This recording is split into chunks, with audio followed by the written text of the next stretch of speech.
বন্ধুগণ, আজকের এই সমাবেশে বক্তব্য নিয়ে আসছেন বাংলাদেশ জামায়াত ইসলামীর ব্রাহ্মণবাড়িয়া জেলার যুব আইন সম্পাদক জনাব কাজী সিরাজুল ইসলাম। বিসমিল্লাহির রহমানির রহিম। সম্মানিত জেলা আমির, জেলা জামাতের নেতৃবৃন্দ, সমবেত ব্রাহ্মণবাড়িয়াবাসী, আসসালামু আলাইকুম। আমরা অত্যন্ত বেদনার সাথে লক্ষ্য করছি ওই বিশ্বের একমাত্র রাষ্ট্র ইসরায়েল ফিলিস্তিনি জনগণের উপর নির্মম নির্যাতন দীর্ঘদিনের ইতিহাস। বিশ্ব মুরুলরা কোনো কথা বলছে না। মা বোনদের পাইকারি হারে হত্যা করা হচ্ছে। আমরা লক্ষ্য করছি মুসলিম বিশ্বের দ্বিতীয় তীর্থস্থান মসজিদ আকসাকে তারা ধ্বংসের পায়তারা করছে।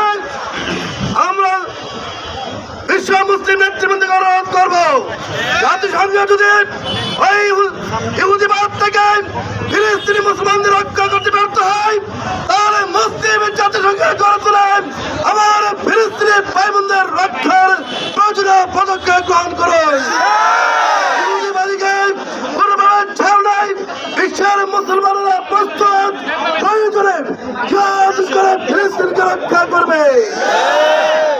আর কথা না বলে ফিলিস্তিনি মুসলমানদের প্রয়োজনে যে কোনো আন্দোলন সংগ্রামে অর্থনৈতিক সহযোগিতা করার উদাত্ত আহ্বান জানিয়ে আমার কথা শেষ করছি।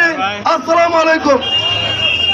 সম্মানের সাথে বন্ধুগণ, আমরা স্পষ্ট জাতিসংঘে বলতে চাই, আমরা যদি আর ফিলিস্তিনের মধ্যে কোনো রক্ত ঝরে, কোন মুসলমান যদি সেখানে মধ্যে শিশু যদি রক্তাক্ত হয়ে মারা যায়, শাহাদাত বরণ করে, আমরা আপনার কাছে স্পষ্ট জবাব দিতে চাই। সুতরাং সারা বিশ্বের মুসলমান জিহাদ ঘোষণা করবে ইনশাআল্লাহ। বাংলাদেশ সাথে বন্ধুগণ, এই পর্যায়ে বক্তব্য নিয়ে আসছেন বাংলাদেশ জামায়াত ইসলামীর ব্রাহ্মণবাড়িয়া জেলা শাখার অ্যাসিস্ট্যান্ট সেক্রেটারি জনাব